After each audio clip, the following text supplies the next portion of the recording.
Hey everybody, I'm Phil from ShopNotes Magazine along with John and Logan. It's the ShopNotes Podcast. Thanks for joining us.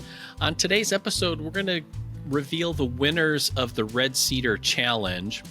We'll also get an update on Logan's shop and other news and notes from around the Woodsmith, ShopNotes, and popular woodworking world. Thanks for listening. Also want to say thank you to Titebond. You want a glue that you can trust, and fortunately, Titebond has the glue you need to get the job done with confidence. From interior glues with strong initial tack and short clamp time, to exterior glues with exceptional strength and water resistance, look to Titebond, the right glue for your next project. For more information, visit titebond.com. Now, last time, we were talking about finishes, some listener comments, outdoor projects, season 17, all that kind of stuff. A couple of comments from the last episode. Carl Gustafson, 213, writes, I look forward to John's comments. He's legit. Also, almost too legit. Yeah. Also, Phil won't say so, but what he really goes to the State Fair for are the Intarsia projects. That goes without saying. Yeah. Yeah. There are plenty of them, too. Yeah. Mm-hmm. Bob Reynolds says, great show, guys. My wife and I always go to the fair on the first Friday. Love the jokes, John. That's my buddy Bobby. And there you go. Two-finger Bobby. Well, three-finger Bobby now. Regarding the chair rail shelf idea, how about instead a single French cleat running the perimeter of the shop? You can have a place to hang tool racks that can be located where needed and back to the main cleat wall most of the time. Yep. It's not bad. Yeah. Yeah. My Tube Stuff 69 writes, look forward to each new podcast. Tell Logan when he talks to stop trailing his voice sound to where you can't hear him. I can always hear John and Phil. What do you mean? So there you go.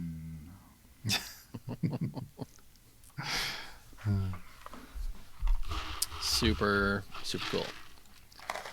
Just a reminder, if you have any questions, comments, or smart remarks, you can always leave them on our YouTube channel or send them as an email to woodsmith@woodsmith.com. All right, quick question before we get started. Okay. Favorite movie candy, go. M&M's or peanut M&M's. Okay. They got a thin candy shell, so they're not going to melt in your hand. Melt. Yeah. Yep. Also, maybe licorice. I don't know. That goes good with popcorn. God. No? Not black licorice. Oh, okay. Red licorice. Okay.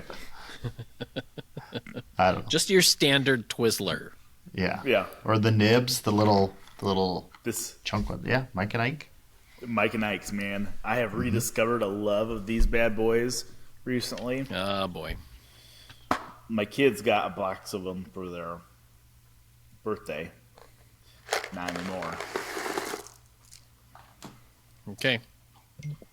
Now, are we talking like in a movie theater movie or like at home movies? Movie theater. Yeah, because see, when I go to a movie theater, it's usually popcorn. I usually don't get candy. Okay. That's fine. Yeah. You know, those like Milk Duds. I kind of like Milk Duds. Yeah. If you were going to say Raisinets, I swear. You're going to catch hands. Because that's not candy. That's like, I don't know. Lies, because you think they're like It's Right. lies. Anything with raisins in Packaged them. lies. Yep. I don't know, man. You give me a good oatmeal raisin cookie. Oh, that's my favorite. I mean, if you know it's got raisins in it going in, but if you pick it up thinking it's a chocolate chip cookie, then Right. expectations. Mm-hmm. See, now for a while, especially when we were all in the office, periodically people would bring in bagels for celebrating birthdays and stuff like that. Mm-hmm. And invariably, there are chocolate chip bagels in there. But are they chocolate chip bagels? Do you even try? Right. Or Oh yeah. they can disguise as blueberries sometimes. I think it's Yeah. a blueberry bagel. Although if you find out that it's blueberry, like, is that as bad as being disappointed that it wasn't chocolate? Right. Or do you just have Intarsia level hatred for raisins in general? It's just raisins. Okay. Oh, I don't know. I don't know. I think I had too many of those My little... hands feel sticky just thinking about them. Yeah. Little sticky I just- raisin hands. I think back to the little red boxes of raisins as a kid. I think maybe I had too many of those. Right. Yeah, that was a good lunch bag treat, or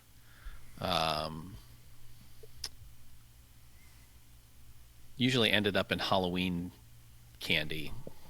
Yep. It was like, oh, raisins. That's why you don't trick or treat in Wisconsin. All you get is cheese curds and raisins. Although, If it was as an cheese adult, it curds. sounds fantastic. Yeah. Right. Yeah. The thing about raisins and cheese curds is they get you coming and going.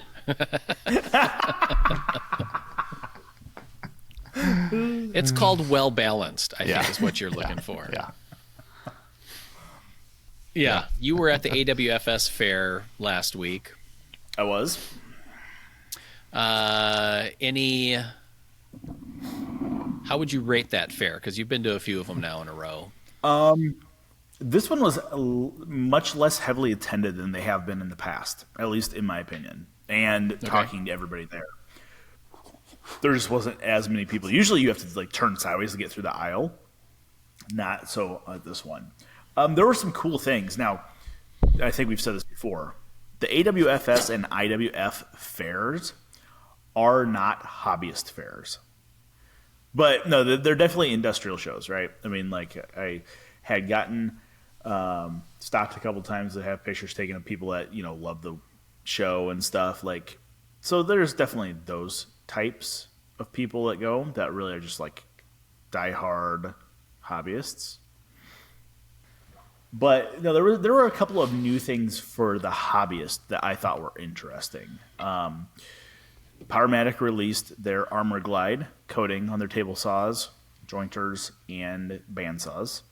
So it's a black Teflon coating on their saws. Very nice feeling. Looks really nice. Can you cook on it, though? Probably, but the FDA does not tell you can. They don't want you to, hurt the cookware industry by cooking on your table saw.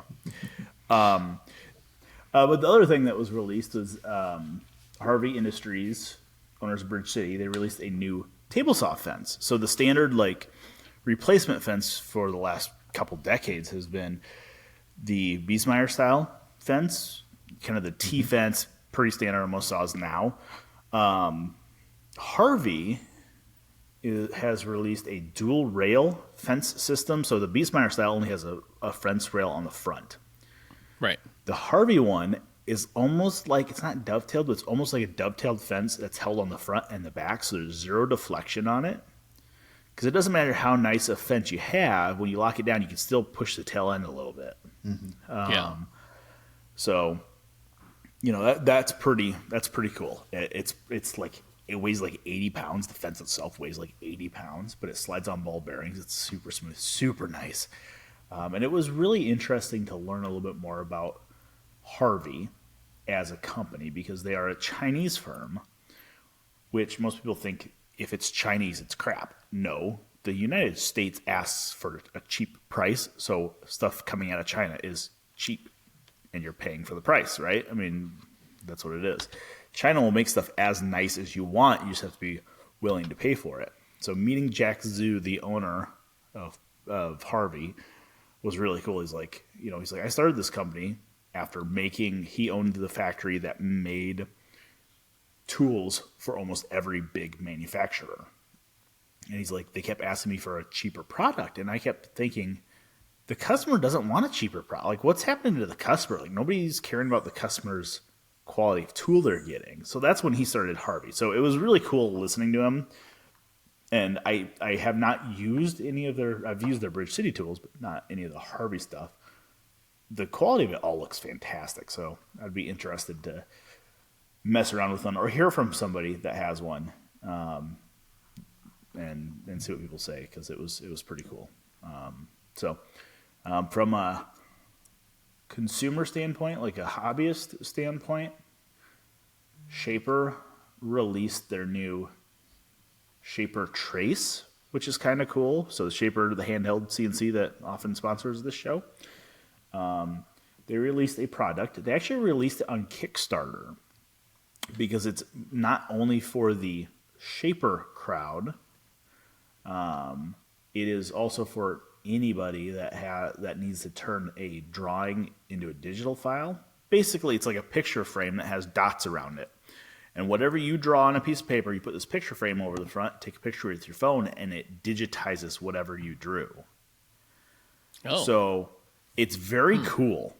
So I did a big PopWood Plus logo on it, and it digitized it immediately. I mean, it's super cool. And there's some really neat, like, functionalities to smooth out the shape and refine it and break it apart and stuff. Now, it's not as powerful as, like, a good operator in, like, Illustrator, but that's not what it's for. It's for, like, people like me that I know what I want. I don't have to make something super precise. I can draw it on a piece of 8.5 by 11 paper, put this frame over top, take a picture, and I get that digitally immediately. So it's not just a photo. It turns it into a tool path, which is very cool. So they released that. The Shaper booth at every one of these shows, the Shaper booth is always the hopping place to be. Panto Router released a couple of new accessories for their tool. So I'm looking forward to those. I'm going to have to do some video on those for them. Some air-powered clamps, which are really nice. And a couple of other quality of life type things for the Panto Router. That was pretty much it. Nothing super big and crazy. A lot of people that we've seen at the shows in the past were not there, just because the booth cost and the cost to send everybody there doesn't make sense for their market, which is us, the hobbyist. Of course, SawStop was there. They're always there. But yeah, so nothing super crazy. I will say, I think the table saw fence was one of the coolest things I saw. I do like the armor glide off of Paramedic. That's a very interesting product, and it's extremely hard to get Teflon to stick to cast iron, which is why you don't see Teflon coated cast iron skillets, because it's very hard to do. Somehow they've got it. Those three would be the big ones. So going back to the Harvey Fence, one of the things with the Beesmeier Fence is that on the exit side of the fence, it's not hooked down to anything, which usually isn't a problem. But if you're using like feather boards to push down on something, it can lift up. Is that like hooked? It is. So it's it won't hooked on lift up. And correct. And it's the European style high-low fence. So if you think about our Powermatic fence or the Rikon fence that you can lay down and stand up and stuff, that's how it is. So it has an aluminum face on it that you can lay down or stand up. It is hooked down on both ends, and there's a micro adjust knob. So I don't remember exactly what Toddy was telling me about it, but it's like one revolution of the micro adjust knob is like 0.005 of an inch. So there's no more of, this thing to just the fence. It's just doop. But that works so well. Yeah. Like, how do you know, like, what a 0.005 is, though? I know.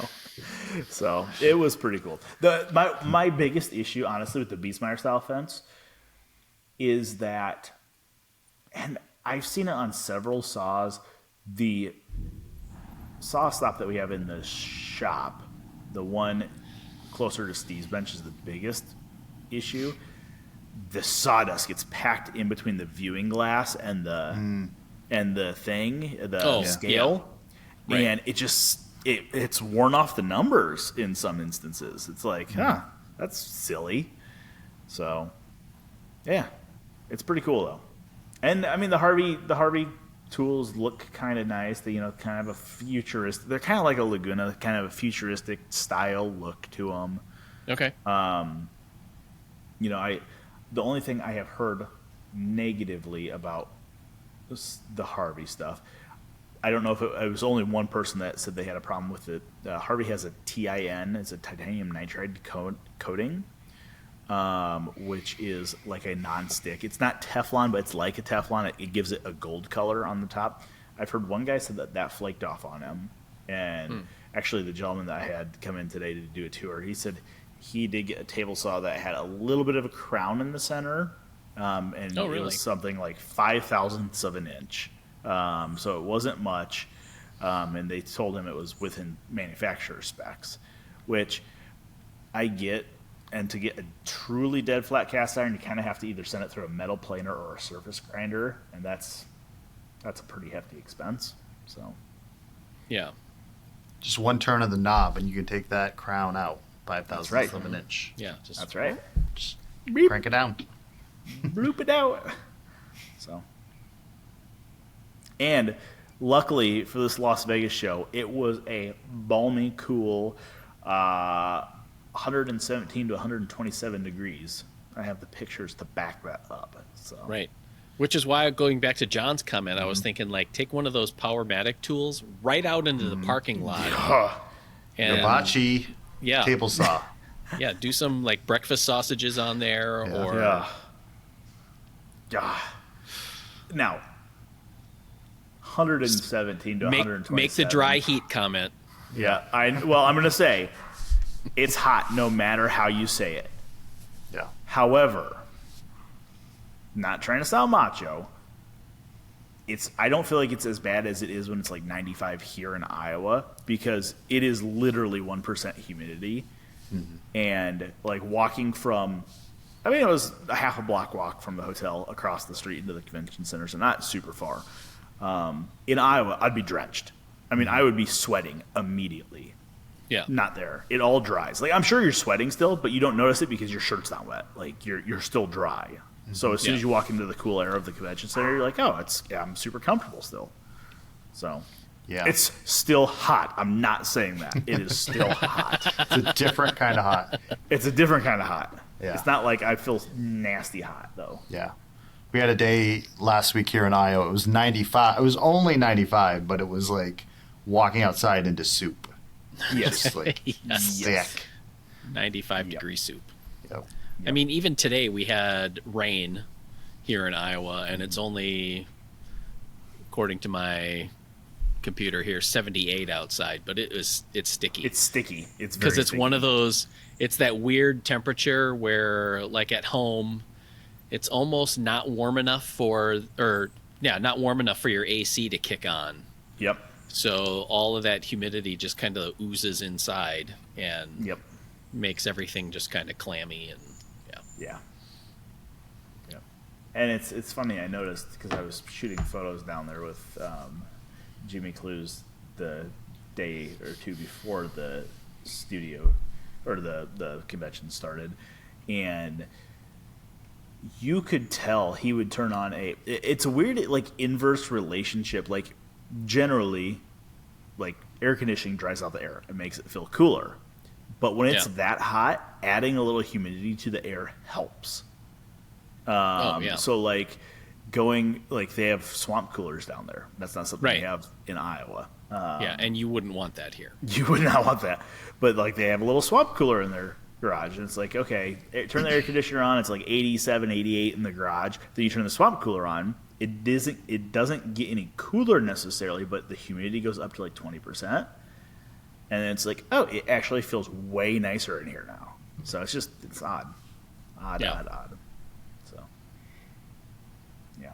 No, I see the swamp cooler, evaporative coolers advertised in different magazines, and it makes it sound like they're these miracle, kind of climate hacking sort of things. And it's like, there should be a warning label on those, like that if you live above a certain latitude parallel, like just don't buy this. We're not even going to sell it to you. You don't want it anyway. Well, it's funny. I guess Jimmy's wife Mary was telling me that they just passed a law like within the last month in Vegas that you can no longer sell industrial swamp coolers. Oh, yeah? because the water requirements on them. Oh, yeah. So like Lake Mead, super low, Right. but something like the amount of water that's in Lake Mead, the amount of water leaving Lake Mead, only 2% of that goes to Las Vegas. The rest of it goes to California, which I did not know. Yeah. Fascinating. So. All right. That's cool. Yeah. I've always wondered about those shows because being in magazine land where we live for our work days, those two shows are hyped a lot. And I've always wondered about it because it feels like it has such an outsized influence on woodworking, even though, like you've mentioned, they're not aimed at woodworkers, even like the three of us are. No. It's just not about the only thing is that it's an opportunity where, to me, it's like the Insiders Club where everybody gets together to see each other, and it's a family reunion. It's a family reunion of people in the industry, which is fine. And that is a large portion of it, and that's why that's why we've always went. We being myself and the advertising director for our magazines, because it's one of those, we see our clients. I mean, we see our advertisers, we see our industry partners there. Yeah. Most of them are not showing. And most of them are just walking around the show. Oh, really? Okay. Yeah. I mean, Sawstop is there, Pantera is there, Shaper. There are quite a few that have booths, but they're the bigger guys, But like Woodline router bits, we saw Bill Thompson from Woodline there. He didn't have a booth because that's not what he's there for. Woodpeckers, they don't have a booth, but we met up with Rich Hummel, So, yeah, most of them are just kind of there walking the show, kind of maybe scoping out the competition, maybe just seeing what the industry is doing. It's more of like an industry check, like what are people doing? What are people releasing? Because most companies will wait until those shows to release something. Right. So, yeah. It's always interesting to me that Woodmiser's there too. They're always there. So. All right. That's cool. Next year in Atlanta. Ugh, so humid. Right. Maybe it'll be just as hot and humid. So. Ugh. And that's one that Jack's like, hey, let's walk to the show. I'm like, it's 2 miles. And I'm in a button-up shirt. Like 2 miles in a flip-flop and shorts is one thing. 2 miles in jeans, dress shoes, and a button-up shirt. Nope. This fat boy says no. Maybe you just got to bring your shirt from your Columbia trip, your Wayabara. That's true. Yes, my Wayabara. Bring that. Yeah. There it was as hot and humid. No bueno.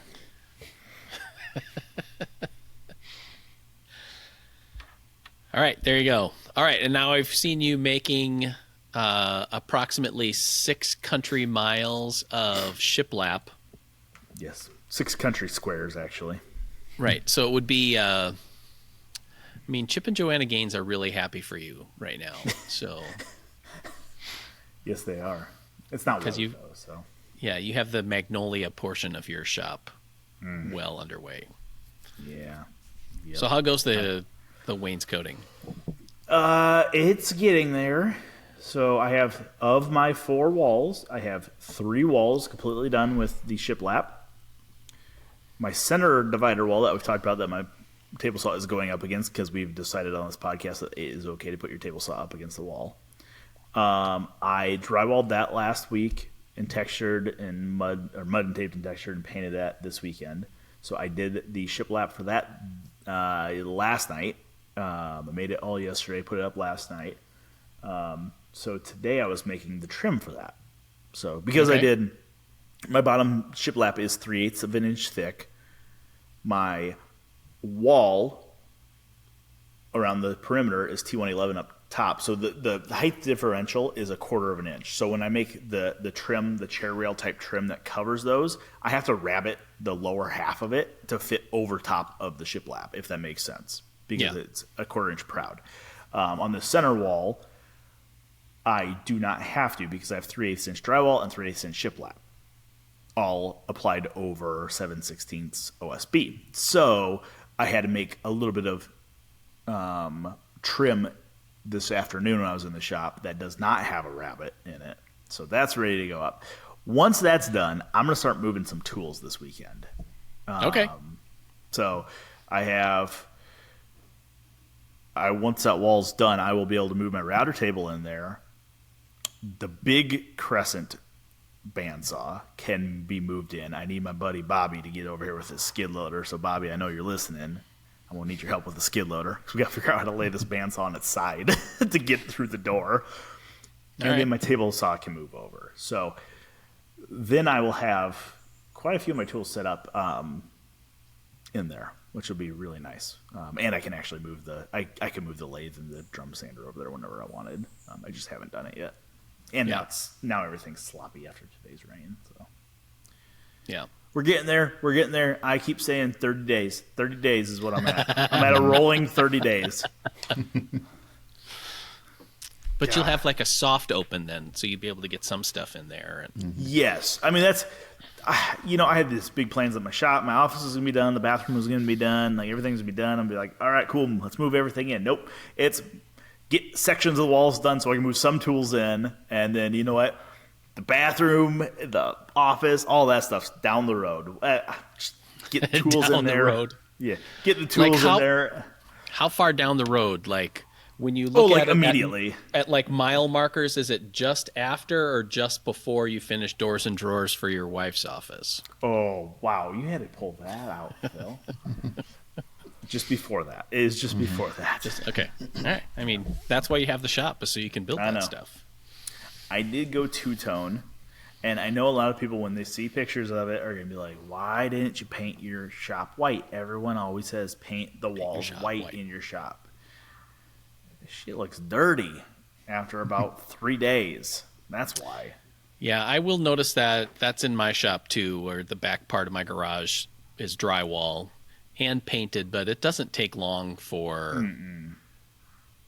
dust to defy gravity and just stick to the walls. And it's annoying. Yeah. So I did a kind of it's a blue gray. It's called almost charcoal on the perimeter walls. Okay. It's a gray, but it leans very blue. Yeah. And then my divider wall, my wife kept telling me to paint it white. I didn't want to paint it white. I don't like white in the wood shop. So I did like a green blue. So I got a two-tone kind of thing going on. So, it is what it is. Yeah. So we'll just have to deal with it. So. Well, it is interesting to see how the wall color changed when we did the floor. Oh, yes, and it did. In there. And then once you started putting the wainscoting up, like that altered how it read. Yes. Too. Yes, absolutely. So, yeah. I think your dad's going to come out and take a tour here in a week or two, isn't he? Yes, he's coming down for the state fair, so I wanted to see. That's my milestone. I want my office and bathroom doors on before Jared comes through the shop. That's goals, life goals, goals, man. I mean, you got to start somewhere. These little incremental steps. Yeah, that's kind of.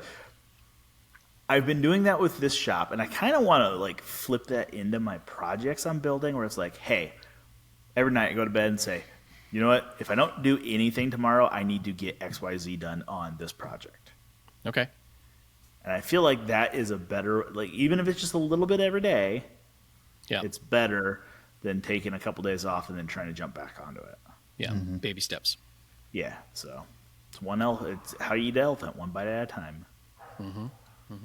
Words to live by. Yep. Thank you to Titebond. You want a glue that you can trust, and fortunately, Titebond has the glue you need to get the job done with confidence.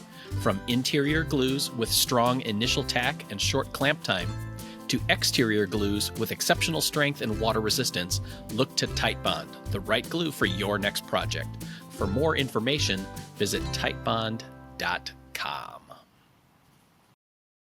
Plus, it's kind of like my, the old school water cooler break or the coffee break. It's like sending my computer, sending emails, working on whatever, shop notes, stuff. It's like, you know what? I got 15 minutes. I can go put up 10 feet of wall real quick. So go out there and staple it. And I know I've told you guys this. I don't know if I said it on the podcast. One of my new favorite tools is my narrow crown stapler. I have been putting everything up with that. I bought 2-inch staples for it. Oh. So I am putting 3/4 inch alder trim up with 2-inch staples, and it's phenomenal. It buries them 1/4 inch into that trim. Okay. So why staples and not just brads? Because the stapler, I feel like, holds a little bit better. Okay. I mean, it's like shooting 2 nails at once, right? And this is completely my own thought, and I have nothing to back this up for. I could be just making this up. I feel like the stapler does not split stuff like a nailer does. Oh, okay. Again, I have zero evidence of that.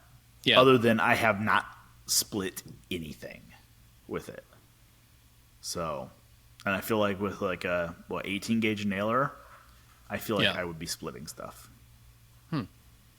So, or I know we've all shot a 18 gauge nail and then it goes, it comes out the side. Mm-hmm. Right. Yeah. I haven't done that either with the staple. So, Okay. yeah. All right. That's fair. Yep. All right, John, what's on your plate? Oh, right now I am in kind of a circling mode. Much like you, I am taking a kid to college here soon. And unlike probably your daughter, she's probably all planned out of all the stuff she needs to take and has some sort of idea, where my son does not have any idea what he is bringing. So I feel like I'm just kind of waiting for projects here. Like, am I going to need to build a loft ladder? Am I going to need to build a little like entertainment center rolling cart thing or microwave cart? Or Right. So kind So of you're just waiting on projects. Waiting for the bat signal to go up? Waiting to get some sort of direction. Yeah. So My daughter is 3/4 to 7/8 entirely packed already. Mm-hmm. She has our living room like half filled with all kinds of stuff. yeah.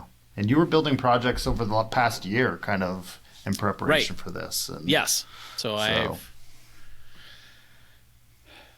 that's been nice. It'll be an interesting little transition here. So yeah, definitely. So I feel like Phil's actually probably been working like on grandkid gifts already. Like he works that far ahead, like 10 years down the road. He already has them planned out. Yep. Yeah. I'm sure. Already been working on them. Yeah. I'm working on a router table for a video project for YouTube, and it was one that Chris Fitch did. And I liked it because it has a little style to it, because Chris added these cool flared legs to it. Put a link to the plan on the show notes page. And then painted it. So I have that put together. I got started on the top for filming this week and used a copper kind of metallic laminate, which is kind of one of those chameleon colors, because from a distance, like Logan said, it just looks like lacquered particle board to a certain extent. But then also I've had to do some modifications to it just because I can't leave well enough alone. So I added a power switch, which wasn't on the original plan, and the shop-made router lift that Chris designed. So in order to accommodate that, I mounted the router off-center, which is going to bother people that like things super symmetrical. I'm looking at you, Brian Nelson. So anyway, it's been a really fun project because I still like that design, but I also think it's really adaptable to mix it up for how you want to do your own woodworking. Yeah.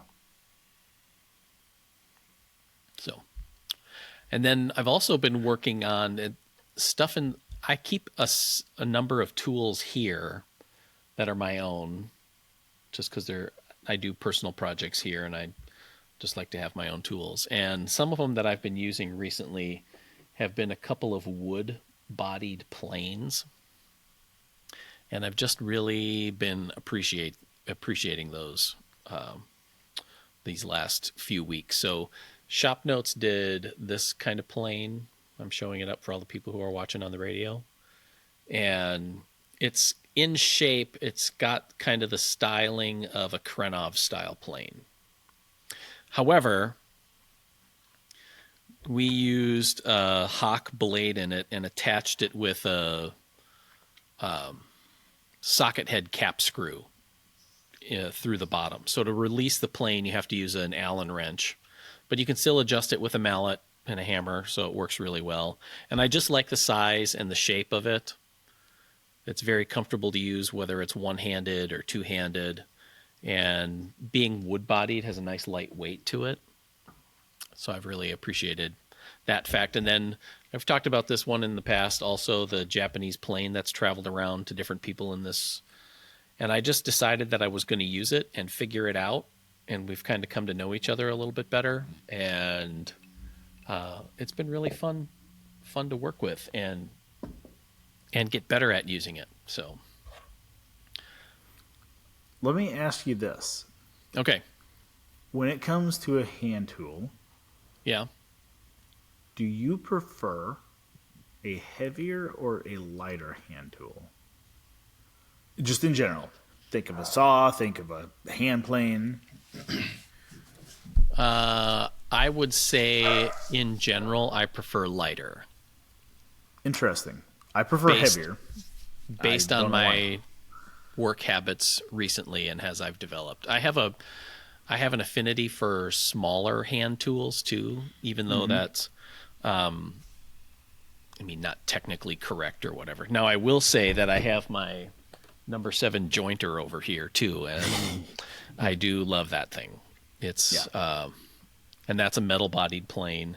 I almost hate to admit the fact that I do like the wood bodied planes, because there are very parochial kind of folk on the internet that are like, you got to use wood bodied hand planes, otherwise you're not even really using hand tools, and this is this connection to our past is whatever. Who are you talking about, Phil? Right. Yeah.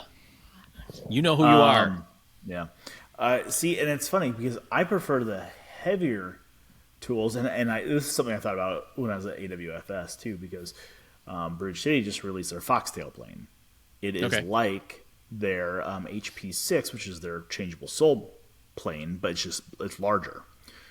It weighs 1 metric ton, I think. And they're from China, so they use the metric system. So I think that was an accurate measurement. But in general, I like a heavier tool because I feel like it does a little bit more of the work for me. So I'm not pushing down as hard with a metal body plane because it's metal. It has weight to it. Same thing with a saw. Although I do have that saw from Dave Jensky, his new design, who woodpeckers milled the parts for. Interesting. And it is very light. So little different. And my new concept saw is a little light too. But in general, I think I prefer a heavier hand tool. Yeah. Because I do have a block plane, the Damascus steel block plane that we did for ShopNotes. I made a version of that. Mm-hmm. And I really like that plane a lot. And it's heavy. I also got the infill smoothing plane that we did that was steel bodied, and that one's heavy also. And I do enjoy using it, but like last year I made that wood bodied Raisins style plane, kind of like that. Cecil who's Pierce. The one? There you go, Cecil Pierce one. And that one I like so much that I ended up giving you my other number 5, just because this wood one just does everything that I need it to, and it feels comfortable and is much lighter. And there is a using metal planes has a different feel than wood planes, and sometimes I just like the way a wood-bodied plane glides across the workpiece differently than a metal-bodied plane glides across a workpiece. I get that. Yeah. So there you are. All right. Now, one thing that I wanted to do was to announce a winner for our Red Cedar Challenge. So for those who haven't been listening to the podcast recently, we did a throwdown for the fact that red cedar is hideous and is often used as outdoor furniture or blanket chests and lining closets and all that sort of stuff. The implication was Eastern red cedar. Eastern red cedar, I correct. think most people took us up on Western red cedar too, which is a nice wood. Yeah. So that's fine. And for all the people who haven't been listening, yes, we know Eastern red cedar is technically a juniper. We know. So we had some folk send in their projects for what they think could be done with Eastern red cedar. And I sent out a link earlier to you guys for which project you preferred. And what are we going to announce here? Drum roll, please. Drum roll. I don't know. Are we voting or? Yeah, we're voting right now. It's live. I really thought the outdoor patio furniture looked nice. It was classily done. They're all nice projects, but that's what my. Did we decide that was Western red though? I don't know. No, he actually wrote back in after we said it was Eastern? featured that because we thought that it might be Eastern, and it actually is all, or that might be Western red cedar, but it actually is Eastern red cedar. Okay. Dwayne Clonch.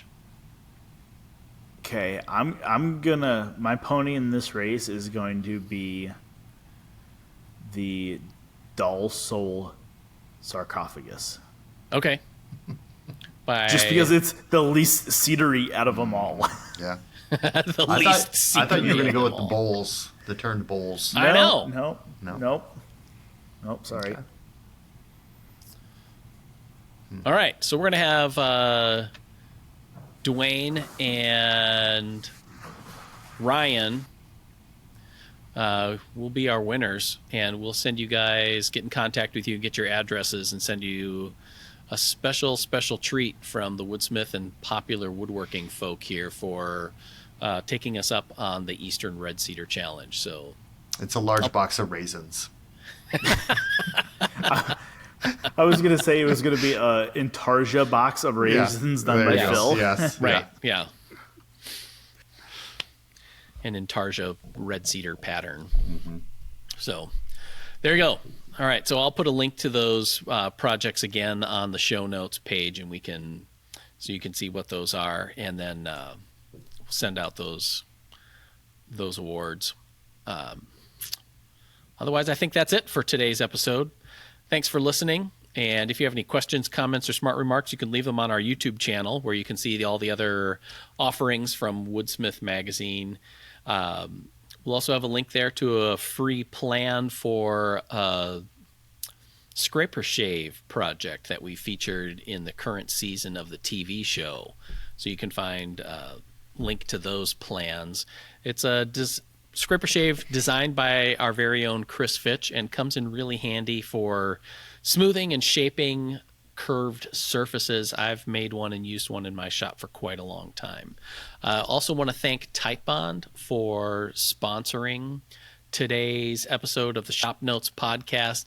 They make a whole range of glues that will cover all your needs, from exterior glues to Mark Hopkins, our shop manager's favorite glue, Speed Set, where it lets you put together a project really quickly and easily. My favorite, and if I can dare speak for Logan as well, is the liquid hide glue. We love those bottles of brown goo to assemble all kinds of our projects. And with Typebond 3 probably is a close second for me. It's always good stuff. So thanks for listening, everybody, and we'll see you next week on the ShopNotes podcast. Bye.